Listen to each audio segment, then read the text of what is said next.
We are now recording live, and I will turn it over to Kyle to introduce. Welcome, everyone. Welcome to the session. Hope everybody's had a great day. Just another reminder, I put a note in the chat. If people have questions, we can have a little Q&A at the end. But if you are worried about forgetting those questions, having them pop out of your head as quickly as they popped into your head, then you can type them in the chat, and then we can review them at the end if you'd like. I'd like to introduce Mathieu Morin. The title of his presentation is Integrating Education at the High School Level and Providing Enriched Opportunities for Environmental Learning. The Boussole experience. Really, Jason should have been doing this. Matthew started his career as an environmental engineer before transitioning into the education sector. He has worked for Ontario Eco Schools, and for the last 6 years has been teaching at École Secondaire Ronald Morin, where he launched a grade 11-12 environmental specialist program, and has now which has now become Boussole. Great, thank you very much, and thank you very much to everyone that's here to listen to my presentation today. So the title is a bit of a mouthful, but in a nutshell, we'll be talking about integrating curriculum at the high school level, as it says, and showing kind of how we've done that through a program that we created called Boussole. So Boussole, for those of you who aren't aware, is the French word for compass, which is obviously featured in the logo in a sense, and kind of the theme or the idea of the compass and guidance was kind of one of the overarching ideas of our program that we were trying to, we wanted to create something that would help students kind of find themselves and guide themselves through today's environmental challenges. So I'll be talking for the next 30, 35, 40 minutes about my program, and just to give you a brief overview. Why is this not advancing? There we go. So I'll be explaining firstly what the program is and what the program looks like. And then I'll talk a little bit about kind of how the program was designed, and really the plan is to spend some time looking at examples of past projects that we've done. So examples of project-based learning that we've done, of real-world inquiry, and of how we've kind of tried to do student leadership and action and make that part of the program. I wanted to give kind of as many concrete examples as possible of kind of how we're using integrated curriculum at the high school level, and not so much talk about the theory of integrating curriculum. At the end, as long as we have time, I have a couple of slides of some raw data that I can show you guys to talk about the impact on student achievement that this program has been able to have, and a little bit about how we've had to adapt this program for virtual learning and COVID, because a lot of what we have done in the past was just not realistic this year, and we've had to make a lot of changes this year. So I'll talk a little bit about how we did that.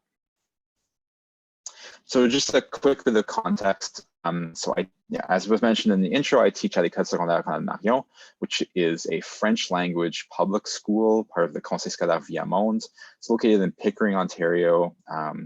It's a relatively new school. It opened in 2013. Originally, it was a K-12 school, but the school grew so fast and so far beyond their original projections. They had to split this into 2 official schools and with 2 separate administrations. We still share a building, but we have about 8 portables on the school grounds, and we've only been open for about 8 years. There's about 600 students total in the building, including about 300 students in the high school, which is from grades 7 through 12. We're very lucky to be located right next to a large tract of nature. That red arrow points to one of the portables, which is the Boussole classroom, and we're really just a hop, skip, and jump from being able to access forest, which we've tried to take as much advantage of as possible, especially this year. Our school also is a LEED silver building. It was constructed kind of to environmental standards. We, in 2019, hit platinum with Eco Schools Ontario. And since 2015, we've had a specialist high schools major program in environmental studies. And I've been at the school since 2014, since the second year it opened, and I've basically been leading kind of the environmental programming at the school since then. So just quickly, to to make sure kind of we're all on the same page about what I mean by integration and integrating education or integrating curriculum. So the idea of curriculum integration is that rather than teaching a particular course through the lens of the curriculum expectations, through the content, through the specific content that is within the curriculum, curriculum integration has as an idea to tackle a real world issue and to look at a real world issue from a number of different angles and to tie in a number of different courses and curriculums through one common real world issue. So in our situation, we're looking at environmental issues, and those issues that we've tackled have changed over the years. But the idea is that we're taking a given environmental issue and we're looking at it from, in our case, 4 different lenses, because we have 4 credits, 4 courses that we're integrating together in our program. And so this is useful. And it's kind of, some of my students call this kind of a return to elementary in a sense, because it is a very elementary style learning model, in the sense that the students are together all day. They have this one cohort of students, they're with the same teacher, they're in a single classroom, and they're studying kind of a variety of subjects through kind of one common lens, which is much more frequently done at the elementary level than the high school level. So sorry, just hearing a bit of background noise on the, there we go.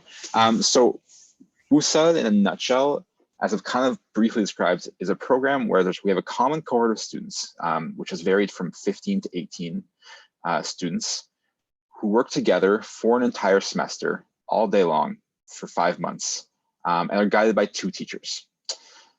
And they receive 4 credits at the end of the program. But they don't really see those 4 credits in silos. The content of all 4 of those credits, which I'll show in a second, is integrated together, and we try and deliver those 4 credits in a common, seamless manner as much as possible. And so the students aren't coming in and having period 1 English, period 2 geography. They're coming in and having day 1 Boussole, day 2 Boussole, and every day is something different potentially, or working on a project from day to day or switching projects, but we're working on things generally for half a day or a day at a time. And they're not really seeing the boundaries between those courses in any concrete way. They're working on projects. There's a focus in the program on community building, on leadership training, and on experiential learning, both in the environment and for the environment. We try in a normal year to spend at least a third of the semester, not just out of the physical classroom, but actually off school grounds. In a normal year, we do either 2 or 3 overnight week-long trips. And outside of those trips, we tend to have 1 off school grounds field trip every week, if not every 2 weeks, then every week. And obviously this is all in a normal year. This year, there have been no field trips, no trips whatsoever of any kind. And which has, forced us to change the program quite a bit, but we'll talk about that a little bit later. And yeah, so again, so if you're an elementary teacher, you might be seeing some commonalities between what elementary school looks like, but for high school, this is very different from the routine. Some of my students have also told me that they feel more prepared for the real world after this program, because this, in my opinion at least, is a much truer representation of what the real world and what a career and what work looks like than what high school looks like, because the real world is not 75-minute periods of working on one thing at a time for an hour or so. So I said there was 4 credits. So the 4 credits that make up the Boussole program are grade 11 chemistry, grade 11 English, as well as 2 grade 12 courses, one from the geography curriculum, which is environment and resource management, and one from the phys ed curriculum, which is recreation leadership. This year, we've actually swapped out that 4th credit for an interdisciplinary studies course, because we just didn't see offering recreation leadership in a meaningful way to be really realistic, given the situation. But we're going to be going back to that credit later. So those are the 4 credits. So it's in some ways 4 credits that are very different from each other. We've got the science, we've got language, we've got social studies, we've got physical activity and leadership, and they allow us to go in a lot of different directions with the kinds of things that we do with the students, but at the same time allow us to make a lot of connections. There's a lot of overlap between some of the chemistry curriculum and the geography course curriculum.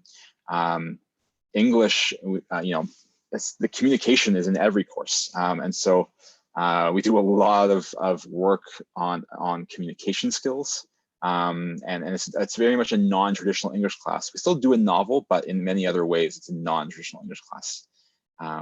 As well as those 4 credits, because our program is connected to the specialist high schools major in environmental studies, our students have to do a cooperative education work placement, and almost all students do that in the summer, the month of July, immediately following the program. So our program is offered in 2nd semester every year, and so students spend 5 months doing the Boussole program, and then immediately after step into a 1-month work placement in the environmental sector. Which is great because it allows them to spend all this time learning about environmental issues and coming to an understanding of their own perspectives on the environment, and then actually being able to go out and try and apply that in the real world and see how they can make connections to an actual career, and start building their kind of environmental network immediately.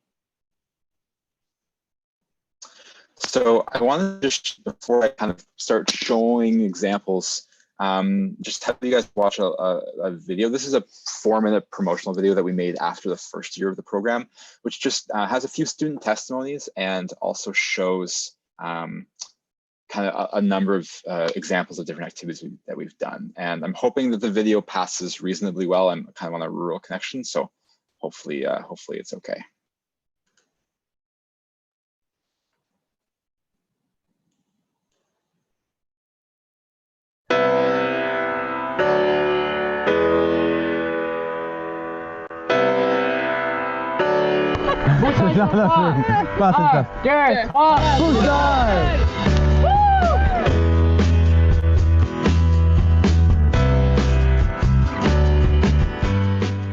Obviously, like learning about the environment, caring for it, but also friendship in a certain way, because you know these people your entire life, but like you guys would just get so close, like every single day with the same people in the same classroom. Like it just builds like an amazing friendship with everyone, an amazing relationship.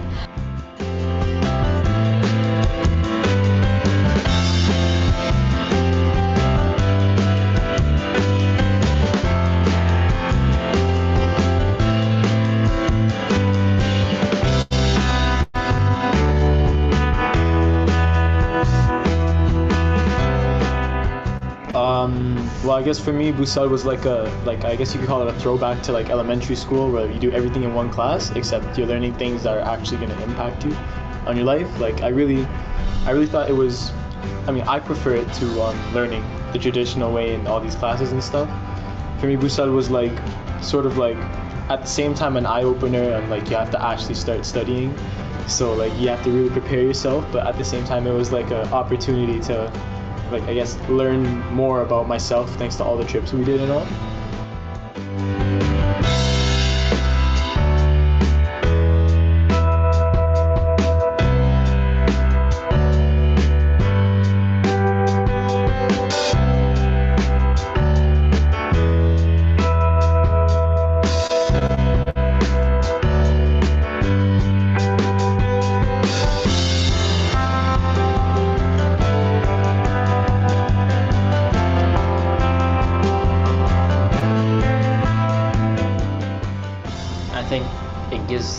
Students like us a chance to put the theory that we learn in class into real experiences. So like all the outings that we have, they actually help us more understand what we're actually learning in class and the impact it has. And it's actually helping us like for like university experiences and stuff like that, because a lot of people don't have that kind of experience before they go to university, and they might not be prepared for those kinds of experiences.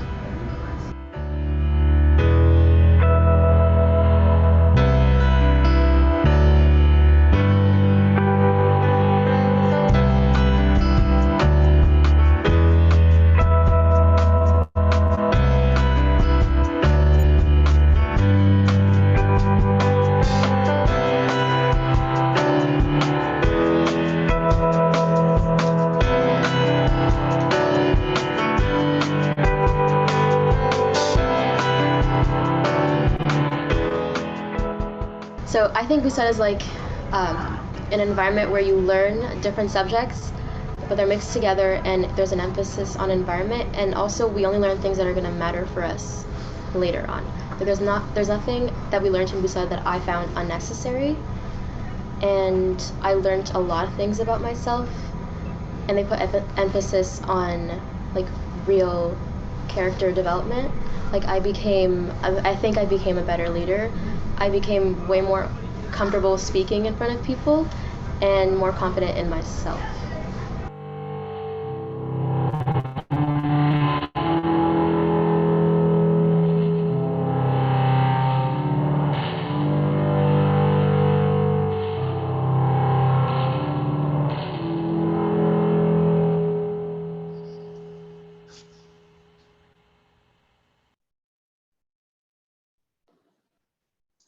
Okay, so that gives you a flavor of what a semester in the Boussole program looks like. And I mean, you may have noticed that there were very few shots in that film that were taken in a classroom, just a few from the chemistry lab.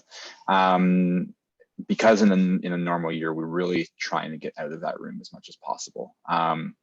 And be out in the environment, have the students learning from other professionals, not just us, getting as much exposure to the industry and the sector as they possibly can.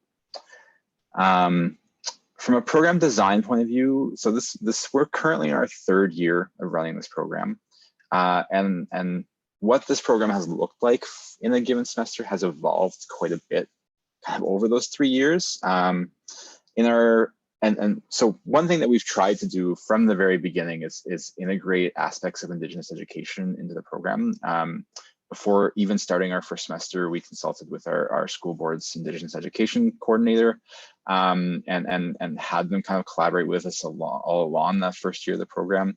And so our first year's program design was still kind of focused on content and looking at content that would be common and that would permit connections across the courses, and trying to tie that back into kind of an Indigenous perspective about nature. And so we kind of built our units around this idea of water, fire, earth, and air. So our units were water quality and management. We had a unit on activism, which was kind of our fire symbol. We had a unit on agriculture, and then a unit on air quality and outdoor education. And so through these 4 units, we tied together all 4 of the courses, so English, chemistry, geography, and recreation leadership, to address kind of each of these topics. And one of the things we also did in that first year was action projects, which I'll show you some kind of results of in a second. And the action projects were really successful. And so in our second year, we actually decided to make the focus of the program the action projects, because we really wanted students to kind of dive deeper into this idea of actually taking action and making change. And so our units in our second year were not so much about content ideas, but more about kind of the process of and the natural learning cycle. And so our units were more called, building awareness, preparing for action, taking action, and reflecting and celebrating. And so we did an action project kind of all along the course of the semester. And as we moved along, we introduced content as necessary to help the students achieve their objectives. And the focus of the second year and of the action projects was around the circular economy. So that was kind of our main content piece that we were able to make. Again, with the circular economy, we were able to make links to all kinds of things like water, like air, like agriculture that we had done in the past, and also kind of help students see like where do we go from here in terms of solving today's environmental challenges, because I think that was something that was maybe lacking in our first year, which is more about like what the issues are today. And for this year, because doing action projects in the school was not really a reality, we kind of went into this year in February with the idea that we are going to plan for the worst case, which is that we are going to be at home all year. And if we happen to be at school, then we'll adapt and do what we can while we're at school. And thus far we've been at school for about 50% of the year, and because we're in a high risk hotspot, and what's considered a high risk COVID area, we're in a hybrid model. So I've never actually seen more than 50% of my students in front of me at any given time. So there are things we've had to do. So we adapted the program this year to kind of keep those focuses of what are today's challenges and solutions, where do we go from here. But we also introduced a unit on the past, on how we got to where we are today. And there's a much bigger emphasis this year on research, and looking and having students research, just that, how we got to where we are today, what are we doing today, and where do we go from here. And the students are not going to be doing kind of concrete action projects, but they're more working on kind of awareness building and awareness campaigns, and communication and understanding. So let's look at some examples of things that we've done in the past. We try to create community, like actually going out into the broader community into our program. So this is an example from our first year. We did a community-based project where we worked with an organization called Land Over Landings, which is a citizens group kind of operating out of the northern area of Pickering, where about 30 or 40 years ago, the federal government appropriated most of the land to build a new airport. And that was, I think it was the original Trudeau government, Pierre Trudeau's government, that did that. And the federal government, Transport Canada, still owns those lands and have done absolutely nothing with them, and continue to lease them out year to year as needed, essentially. And Transport Canada is the landlord of all these lands. There are still a few people who live on the lands, and their houses are owned by Transport Canada, and they're leasing their houses from Transport Canada. There are a few farms in the area that cannot operate on more than a year at a time because they're never given a lease of more than a year long. And so Land Over Landings has been fighting for the last 30 to 40 years to have these lands returned to the people and out of government control. And so, this was an interesting environmental issue. It had ties to climate change, it had ties to agriculture, it had ties to sustainability. And so we worked with them a little bit, and they actually took our students on a tour of the lands to show them just exactly to let them see what kind of land we're talking about. And there was an artist who lives in the area who had drawn up a map of the lands with 17 hypothetical businesses, and just business names, but businesses that could exist and it could thrive in this area if it were available to be owned by the people.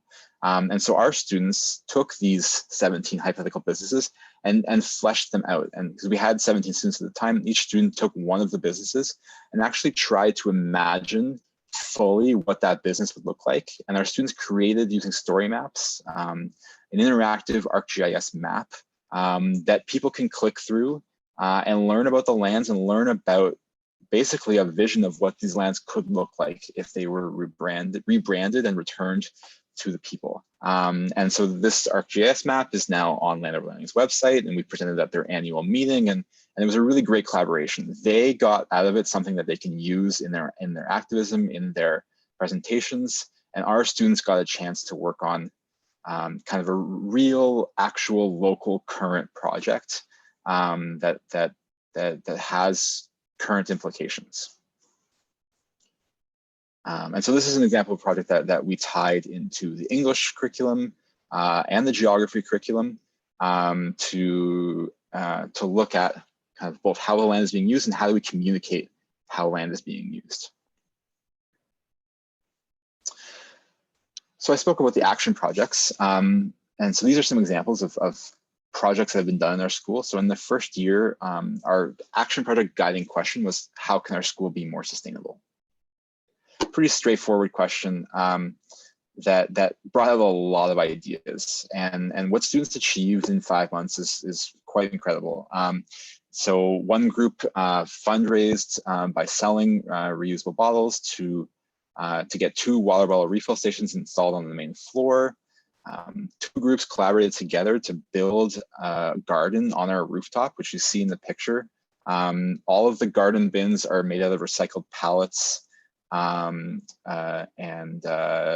built this greenhouse kind of using PVC pipe and plastic sheeting around it and built a roof on it that they connected into a water barrel. And they spoke with the school board to repurpose a rotating composter that was just rotting in another school and have it brought to our school, and basically tried to create like a self-sustaining garden on our rooftop. Another group took another used pallet and repurposed it as a green wall, which is now mounted on the wall next to our gym. And one of our groups designed and built an outdoor classroom, which you see in the picture on the right, which is still there and still used by our school to this day, which is great. And if you notice the colors, so that the benches are tires with planks on top of them, and they painted the tires. If you notice the colors, and if you're kind of familiar with those colors, you might recognize them as the same colors as the kind of the First Nations medicine wheel. And they built that whole classroom in collaboration with kind of our Indigenous education coordinator at the school board to integrate kind of an Indigenous perspective into the construction of the classroom.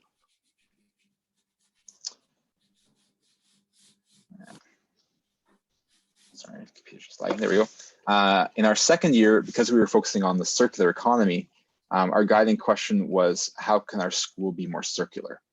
So all of our projects, all the action projects the students worked on, we're trying to integrate these ideas of circular economy that we had been learning in class. So one group of students fundraised, again, through the sale of reusable products like water bottles and metal straws, and reusable kind of snack bags. And with all of the profits from those sales going into the establishment of a green fund, which is still in the school. And the idea of this green fund is that other clubs in the school, other groups in the school can apply for funding to this green fund to make their events and the things that they're doing in the school more sustainable and more environmentally friendly. And this green fund kind of continues to get replenished through the sale of reusable products in the school. We had another group that chose to create a repair cafe, like a repair club in the school. And that's what these photos are. They invited Bike Depot, which is down the street from our school, to come to the school and put on a bike repair clinic. And they invited students to bring in their own bikes. And the mechanics from Bike Depot showed the students in the club how to fix their own bikes. With this idea of just keeping things in use and not throwing out things that don't work anymore and buying new ones. One group fundraised and built a solar cell phone charging station on the 3rd floor connected to that rooftop garden area. We had a group of students create an e-waste recycling program in the school to basically make our school like an e-waste recycling hub for the community. And we had one group work on repurposing fast food waste because we don't have a cafeteria in our school. Our school's not big enough to sustain it. And so a lot of our students go across the street to the mall, to the little strip mall that's there to get fast food and bring it back to the school. And so there's a lot of fast food waste that comes into the school. And so this group of students did things like they collected old styrofoam kind of clamshell poutine containers, and they washed them and then shredded them. And they used that shredded styrofoam to fill pillows that they created to then put in classrooms. So there are some pillows in some classrooms at the school that smell a little bit like poutine, but the students don't seem to mind. And they're entirely filled with repurposed styrofoam from old lunches. They took used pizza boxes that were coming into the school and created little filing cabinet systems for paper out of old pizza boxes. Just trying to look for innovative ways to repurpose waste and consider waste as a resource and not as something just to throw the landfill. So all of these projects are connected in a number of ways to all of the different courses. So they're connecting into the geography curriculum. They're connecting into the English curriculum. Because for all of these action projects, students had to create documentary films over the course of the entire semester that document their entire experience of realizing these projects. And all of those films are available on our website, which I can give a link to at the end of the presentation. And so those documentaries are being evaluated for the English course. We're connecting into the leadership course because the amount of leadership that the students are demonstrating through these projects is really incredible. We provide support, but they're doing everything. At the end of every year, we do kind of like a film festival where we invite all of the parents of all these students to come and watch their documentary films. And the feedback that we've gotten from parents on the kinds of skills that they're seeing their students develop through these projects is really, really rewarding and really quite amazing. Again, just to see what they're able to accomplish in a few months of working a day a week on this.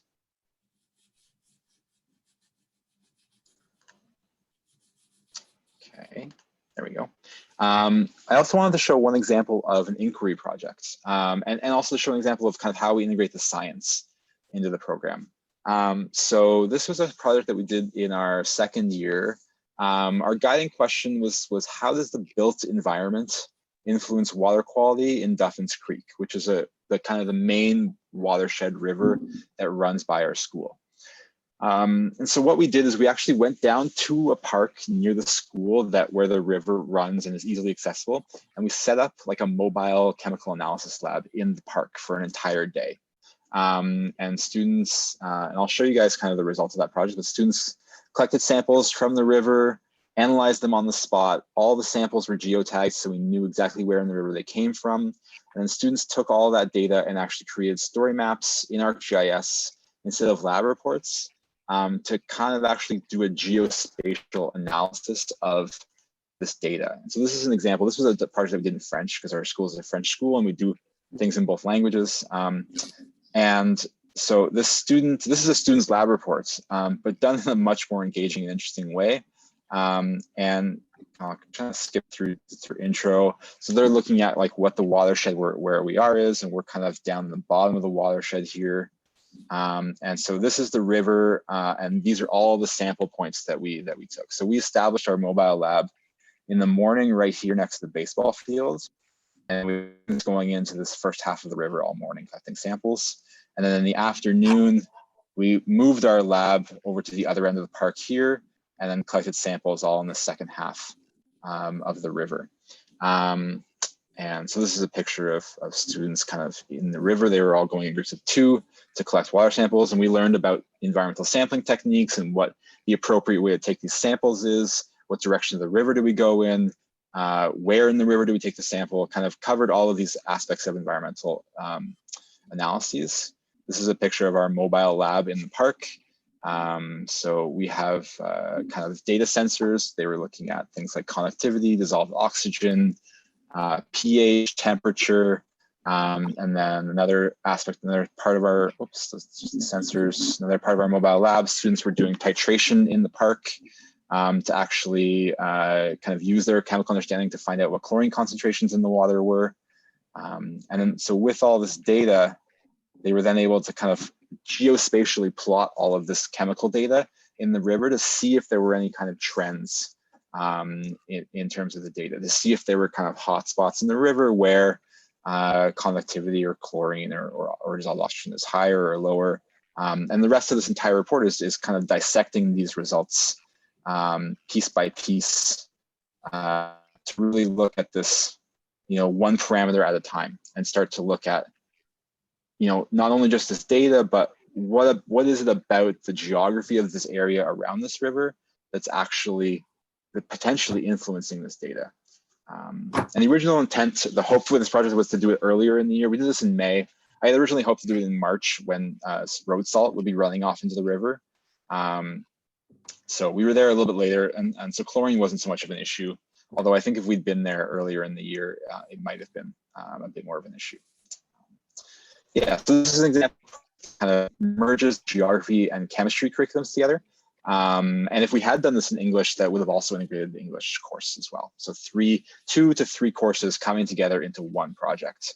And so that's kind of the beauty of this kind of a program, is that you have the opportunity to do things that you would not be able to do in a normal 1-period class. Like this kind of a project, I would never have been able to do this with a standard chemistry class that I have for 1 period a day. Or to do it, I would have had to pull them from 3 other classes and negotiate with 3 other teachers and kind of just having them for the entire day allows them to do things on a scale that is much more challenging to do when you just have them for one period a day. So those are some examples. Time here, about 10 minutes. Okay, or no, I have about five or so minutes. Okay. So I want to talk briefly about evaluation, which is one of the challenges of an integrated education program, because being an Ontario public school, we still have to produce the same kind of report cards that every other class does. And report cards do not really fit with integrated curriculum. We still have to provide individual marks for each of the 4 courses that make up our program. And so that can sometimes be a challenge. And so we try to make that as transparent as possible for the students. Our rubrics show for every project the expectations coming from every course that are integrated into the project.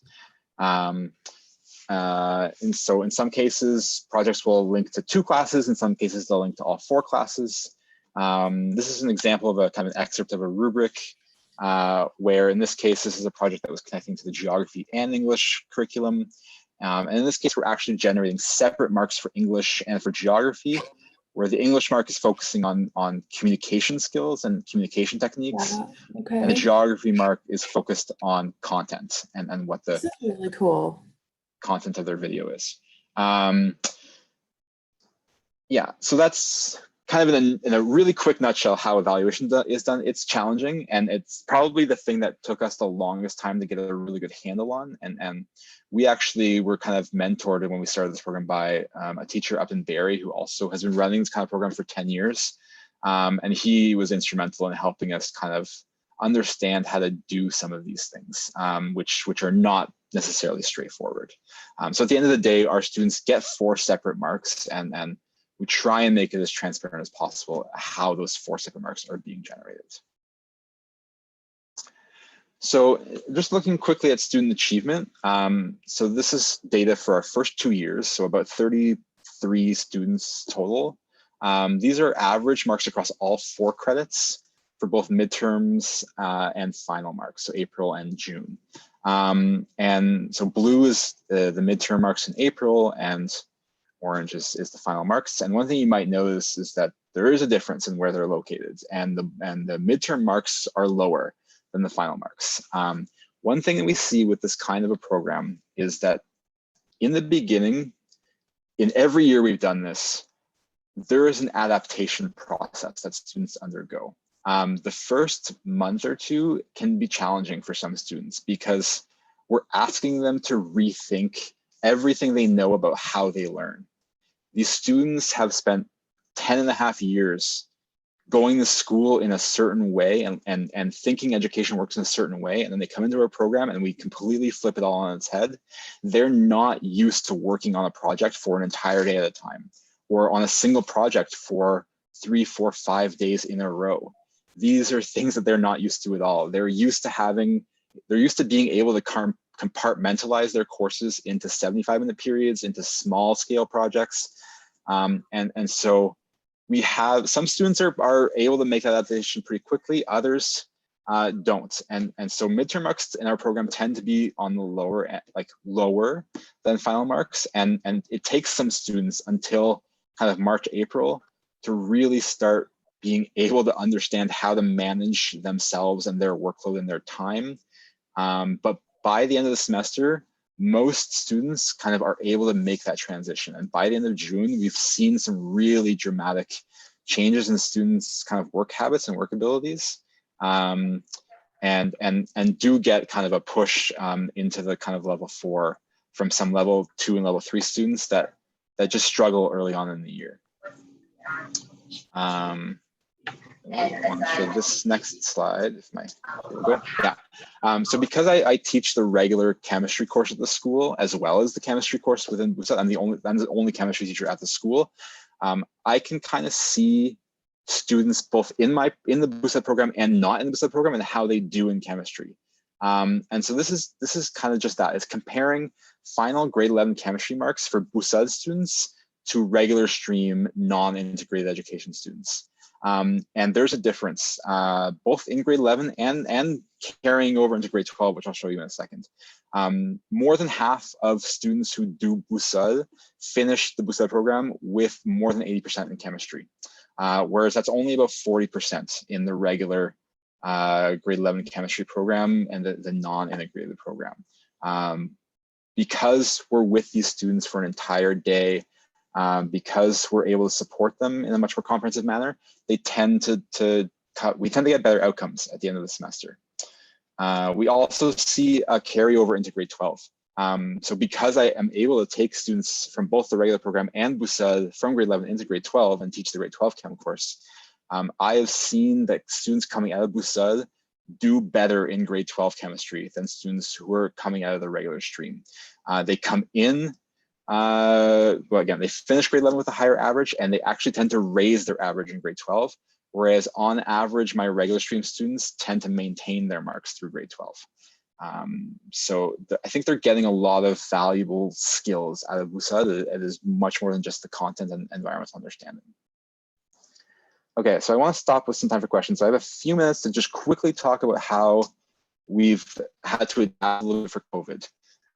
So as I said, we this year have been a mix of fully virtual or hybrid.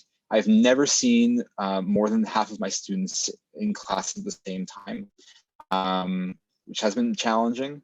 And the students who are not in class are online in sync with the students in class. I'm always teaching everyone, but they're always in two different places, or they're always all at home. So one of the things that we've done this year is that we've scheduled in a community hour every other day. We've fully sacrificed one out of every 8 periods to do nothing but community building with the class, because they're not getting that same sense of community building that they would in a regular year with half the students always at home. The other thing is that about a month ago, we got approval from the board to invest a large sum of money into buying equipment for an outdoor classroom. We had everything. We were ready to go to move the physical classroom outside. So we had a projector, we had an outdoor screen, we had tables and chairs. We were ready to go, and literally the day that we got our last piece of equipment, our school was closed due to an outbreak, and we have not been back since. So if ever we get back to school, we are going to be exactly where you see this picture is. This is the forest behind our school. We were able to get in a few periods just with a tarp, just doing some reading before we kind of got shut out. But this is where our classroom is going to be if we ever get back to school before the end of this year. And so because we haven't been able to do all of the trips and field trips that we normally would do, we've been trying to do as much virtual stuff as possible. We're trying to get in at least 1 or maybe 2 virtual meets or virtual field trips every week. So doing things like exploring by the seat of your pants, or Forest Ontario has been doing some stuff. There was a conference called Challenge for Climate. A lot of the universities have been doing some really interesting stuff. So that's helps try to replace kind of some of the experiences that we aren't able to give because of COVID. And we've just been having to adapt projects to be more flexible. So rather than doing action projects and a documentary, but they're action projects, the students are doing documentaries in a more of a reportage sense. They're doing journalism, so to speak. They just all submitted videos for the Young Reporters for the Environment competition that EcoSchools is organizing.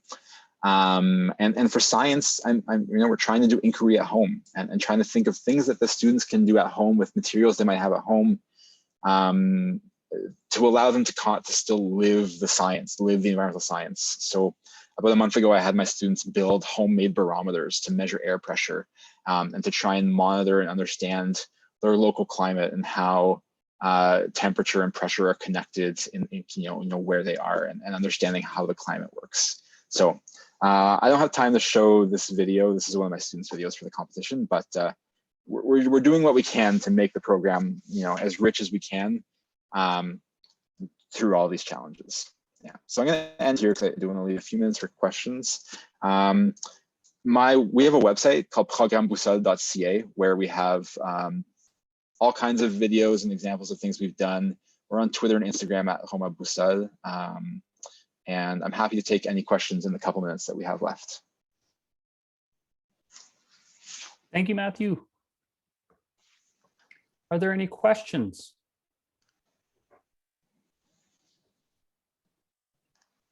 Just going to quickly look back through the chat here. Yeah, I'm not seeing. I have a question for you, Matthew. Yeah, go ahead. Regarding, you're in a K-12 environment, correct? The building houses K to 12, yes. K to 12. So have you thought, have you had any interaction with the elementary age students? Has that ever been, thought about as kind of like a peer-to-peer learning? Yeah. The older students taking the younger students? That was one of the slides that I actually had to cut because I knew I wouldn't have enough time. This year we have not, but in our first year, we did a big project through the recreation leadership course called, so the students created an event called Eco Olympics. And they created a full day event for all of the feeder schools that feed into our high school. So 4 different elementary schools, where these elementary schools created teams of students with mixed groups from K to 6. And each of these groups competed in events, like physical activity-based events that had environmental learning integrated into them. And each of these events was created by a group of 2 of our students. And so I think we had 18, so we had 9 different events that the student groups rotated through and got points. And it was very much like an Olympics type event where the students got awards at the end. And so through the whole thing, we're getting outside, they're getting active, and they're learning about the environment. Fun. That's great. Yeah. And I just have to say, like that, the initial map that you put up, the satellite image, like very, great environment. Very jealous. We're lucky. We are lucky. Location. There's a question. Jump if you have a question, just unmute and ask Sabrina. Sure. Are you able to hear me all right? Yep, I can hear you. Yes. Perfect. So I've had a lot of success with inquiry at home by taking advantage of the built-in sensors that are in a lot of different types of devices. So the one that immediately comes to mind is most of the learners that I've had the pleasure of working with have cell phones, and they have access to those built-in accelerometers and light sensors and audio recordings and things like this. Have you been able to put that to any use in your experience? I haven't this year yet because we only just got locked out of the school a few weeks ago. So I haven't had the need to yet, but that's something I might be very seriously considering for the next 2 months, assuming we don't get back. I have in the past in chemistry, in a regular grade 12 chemistry class, actually had the students use their cell phones as spectrophotometers, using the light sensors on their phones. And that's something I might consider having them do this year, given the circumstances. And I've taught physics before and had students use the accelerometers in their phones in physics class before. So I haven't done it this year because I haven't needed to yet, but I will definitely be considering that moving forward for the next 2 months if we don't get back. Have you had a lot of success with Arduino Science Journal, or is there another app that you generally use? I haven't done it with Arduino. No, it's kind of been very application specific. So for the spectrophotometer kind of thing, they were downloading a particular app from the App Store that was just measuring color measures, and I forget what the accelerometer app that we used was. It was a few years ago. When we're in the school, we have a system of sensors called Nulog, which connects they're like Wi-Fi based sensors that the students connect to with their phones, but they're not using their phones as sensors. They're using these sensors and they're just seeing the data on their phones. I'd be curious to hear kind of what kind of stuff, or I'd be interested in exploring this idea more for the coming months. I found it really, really helpful for me. It's so intuitive to use. Yeah, I might look into that Arduino. All right. Thank you. Thank you, Sabrina. Jeff has a question. Oh, we can't hear you. You're muted. Yeah, Jeff, if you are, and then I will actually, Mathieu, if you can answer his question quickly so that I can close this and then open up the next one. Sorry, everyone, I hate doing this. My email is on the website. If anyone wants to email me, just go to programboussole.ca and you'll find my email. Sorry, I hit the wrong button. I was just going to ask about where you got ArcGIS training. It's really hard for many teachers to do that. Sometimes through a WAGI, you can get exposure to that. But it was neat how you combined using ArcGIS with chemistry. I thought it was really cool.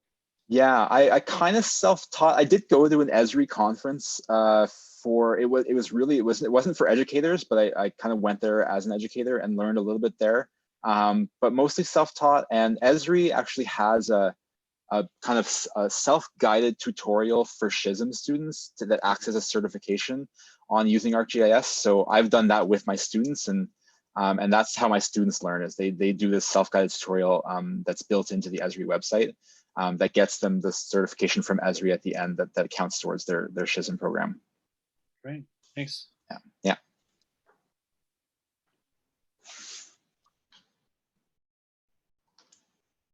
All right, Jason. All right. Thank you so much, Mathieu, for presenting. Thank you, Kyle, for facilitating.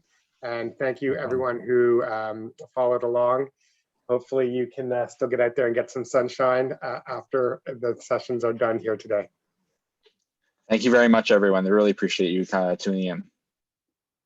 Thank you, everyone. Thanks, Matthew. Like, people are getting burnt out today. It's tailing off. Thanks. Cheers, everyone. Bye-bye.